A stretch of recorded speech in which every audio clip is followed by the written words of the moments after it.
Selamat siang. Bagi yang masih kuat tetap duduk. Tapi yang sudah capek duduk silakan berdiri. Yang kuat bertahan posisi duduk silakan bertahan.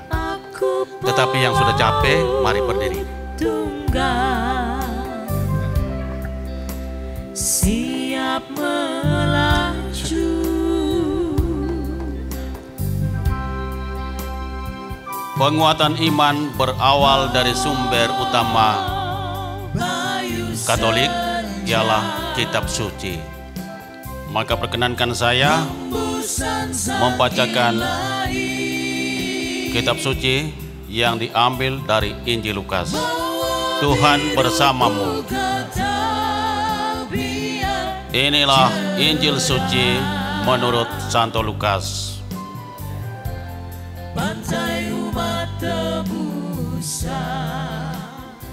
Kemudian genaplah bulannya bagi Elisabet untuk bersalin, dan ia pun melahirkan seorang anak laki-laki. Ketika tetangga-tetangganya serta sanak saudaranya mendengar bahwa Tuhan telah menunjukkan rahmat-Nya yang begitu besar kepadanya, bersukacitalah mereka bersama-sama dengan dia. Maka datanglah mereka pada hari yang ke-8 untuk menyunatkan anak itu, dan mereka hendak menamai dia Sakaria menurut nama bapaknya. Tetapi ibunya berkata, "Jangan, ia harus dinamai Yohanes." Kata mereka kepadanya, "Tidak ada di antara sanak saudaramu yang bernama demikian." Lalu mereka memberi isyarat kepada bapaknya untuk bertanya nama apa yang hendak diberikannya kepada anak itu. Ia meminta batu tulis, lalu menuliskan kata-kata ini, "Namanya adalah Yohanes." Dan mereka pun heran semuanya. Dan seketika itu juga terbukalah mulutnya dan terlepaslah lidahnya, lalu ia berkata-kata dan memuji Allah. Maka ketakutanlah semua orang yang tinggal di sekitarnya, dan segala peristiwa itu menjadi buah tutur di seluruh pegunungan Yudea. Dan semua orang yang mendengarnya merenungkannya dan berkata, "Menjadi apakah anak ini nanti? Sebab tangan Tuhan menyertai dia." Demikianlah sabda Tuhan. Silakan duduk bagi yang sudah bosan, berdiri, tetapi bagi yang sudah mengantuk lebih baik duduk. Hari ini Gereja Katolik merayakan hari raya lahirnya Yohanes Pembaptis. Tidak biasa orang Kudus Katolik itu dirayakan kelahirannya, tetapi dirayakan kematian, dan itu berawal dari alam bawah sadar yang telah terjadi kan, sehingga akhir hidup orang Kudus Katolik itu berbicara tentang perjuangan mereka melawan ganasnya kehidupan. Tetapi Yohanes Pembaptis kok kisah kelahirannya menjadi cerita bersejarah untuk Katolik ya. Kenapa harus berbicara tentang kelahirannya, mulai dari kelahiran nanti sampai kematian? Ibu sudah berapa tahun hidup? 72 tahun. 72 tahun. Siapa yang lebih dari 72 tahun? Oma, berapa tahun hidup? 74. 74, kurang sedikit. Yang lebih dari itu? Woi. 77. 77. Oh masih ada. Oma, berapa tahun hidup? 84. 84. Mudah-mudahan tertinggi dari antara semua kita. Atau ada yang lebih dari? Oh 94. 94 tahun. Kasihan kalau sudah umur-umur itu tidak ada tempat di surga lagi. Karena sudah diberi hidup bonus umur manusia 70 tahun. Itu ada hak di surga. Tapi kalau lebih dari itu kasihan tidak dapat lagi lah.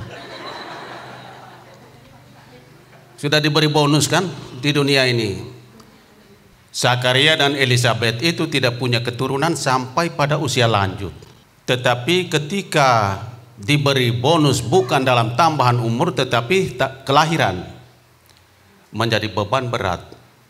Karena itu rupanya pergulatan Zakaria sampai dia menjadi bisu. Tidak bisa berkata-kata, tetapi dia imam yang sangat penting di bait Allah, sehingga dia harus membawa persembahan seluruh umat dan membawa persembahan dirinya dalam kerinduan terbesar, termasuk meminta supaya punya keturunan. Dan ketika keturunan itu lahir, bingunglah seluruh keluarga mau diapakan anak ini. Mulai dari memberi nama saja sudah menjadi persoalan. Jadi seluruh tetangga keturunannya itu mengisyaratkan lebih baik kasih nama Zakaria. Tetapi Elizabeth beri nama siapa tadi? Yohanes. Zakaria setuju dengan nama yang diberikan istri? Kenapa setuju?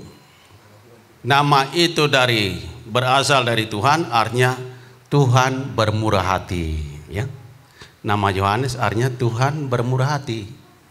Bukan produk manusiawi untuk hadirkan Yohanes, tetapi Tuhan bermurah hati. Murah hatinya Tuhan itu untuk siapa? Bukan untuk Zakaria dan Elizabeth, tetapi Yohanes. Tuhan menunjukkan kemurahan hati kepada kita-kita ini, mempersiapkan jalan untuk lahirnya juru selamat dunia, Kristus Tuhan. Karena itu Yohanes itu nabi perbatasan antara perjanjian lama dan perjanjian baru. Kontrak dari para nabi dan puncaknya itu Yohanes Pembaptis, dan kontrak itu kemudian diambil alih oleh Tuhan Yesus yang disebut perjanjian baru. Maka berbahagialah kita yang berada dalam nilai kontrak, karena Tuhan bermurah hati. Maka menjadi pertanyaan, apalah artinya Tuhan bermurah hati? Sesudah memberikan hidup, apa yang terjadi dalam diri Yohanes? Pertanyaan Zakaria dan seluruh keluarga, mau jadi apa anak ini kelak? Itu pertanyaan dasar, ya. Mau jadi apa anak ini kelak? Perintis untuk memberitakan jalan hidup sampai kepada Tuhan, menunjukkan lihatlah anak domba Allah. Jadi kita akhirnya sampai memandang Tuhan Yesus berdasarkan isyarat yang sudah ditunjukkan oleh Yohanes. Lihatlah anak domba Allah. Dan Yohanes pun yang berkeberatan ketika Yesus minta supaya dibaptis di Yordan. Jangan, saya lah yang harus dibaptis, engkau yang harus baptis saya.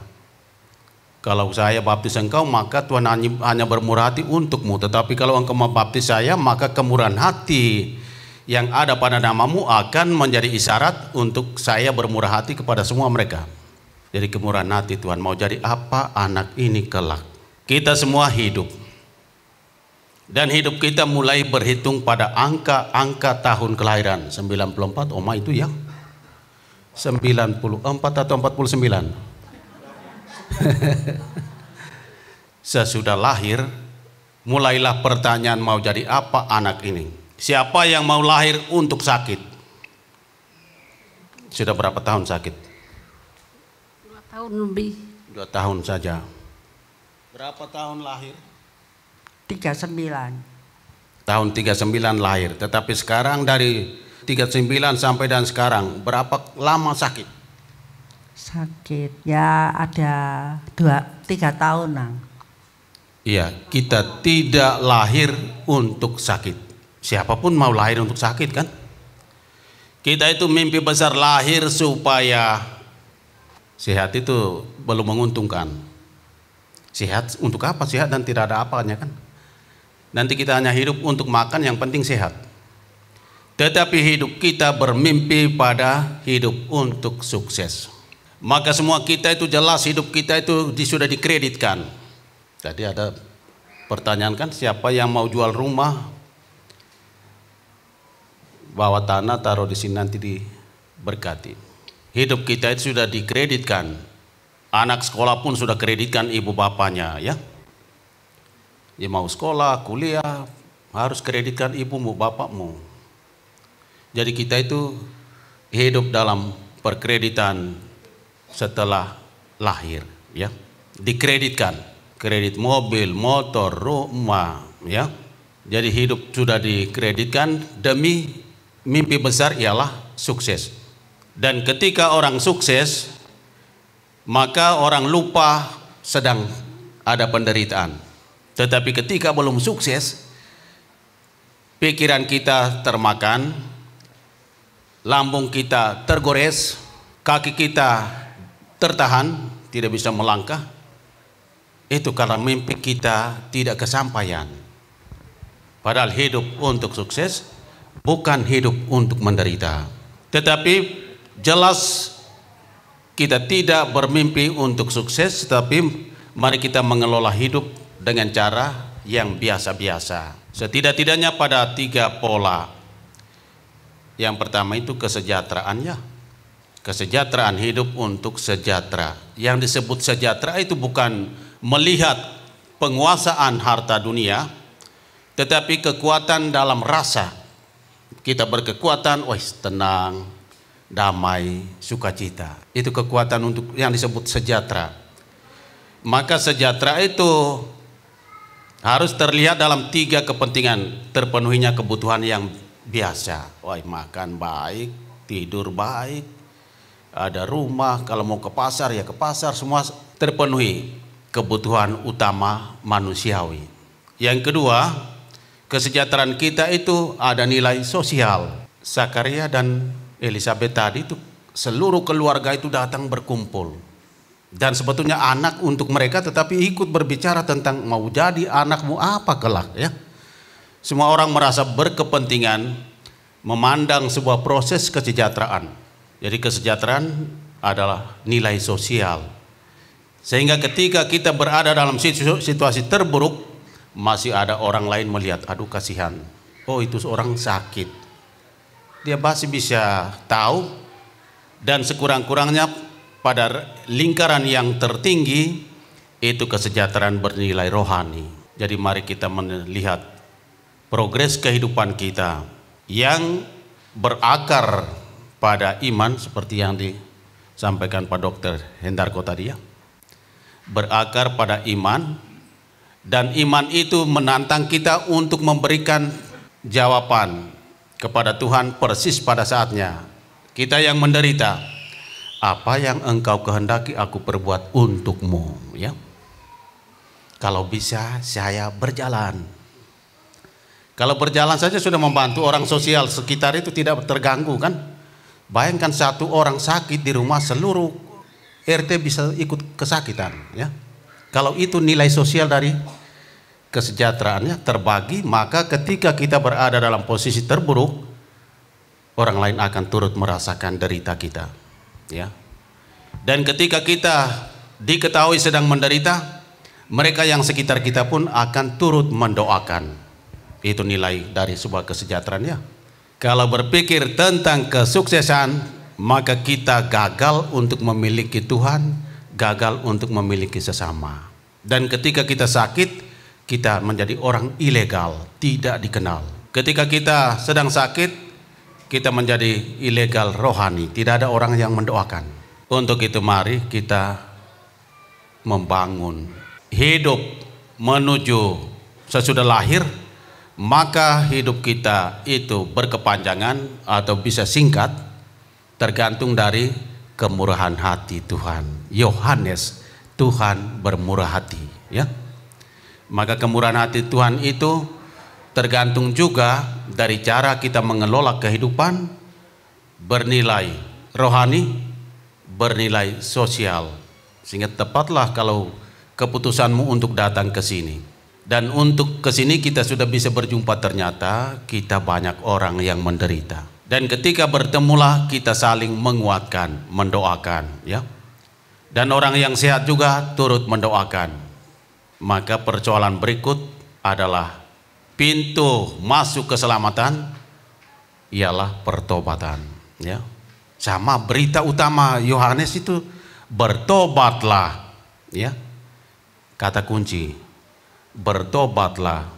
Surga terbuka untuk yang bertobat. Tidak semua orang bisa masuk, ya. Maka yang mau sembuh juga jelas ada rumusan, bertobatlah.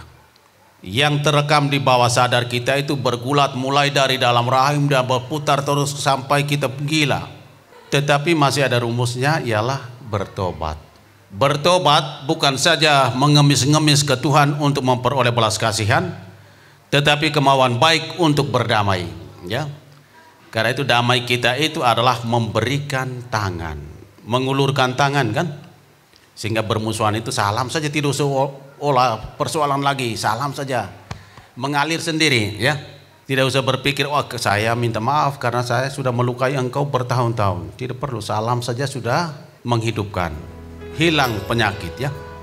Maka mudah-mudahan proses yang kita jumpai siang hari ini membantu semua untuk merasakan arti Tuhan bermurah hati. Mau jadi apakah kita sesudah kembali dari sini? Kami mau sembuh, ya. Dan mudah-mudahan kerinduan besar mendapatkan jawaban dari Tuhan yang bermurah hati kepada siapapun yang menyerahkan diri dalam situasi terburuk tetapi berpengharapan besar untuk disembuhkan. Tuhan memberkati. Amin. Salam. Terima kasih sudah menonton video ini. Jangan lupa like dan tinggalkan komentar Anda di bawah. Tekan tombol pojok kiri atas untuk subscribe agar tidak ketinggalan video-video kita selanjutnya. Tekan tombol pojok kiri bawah untuk menonton video-video yang lainnya. Terima kasih, Tuhan memberkati.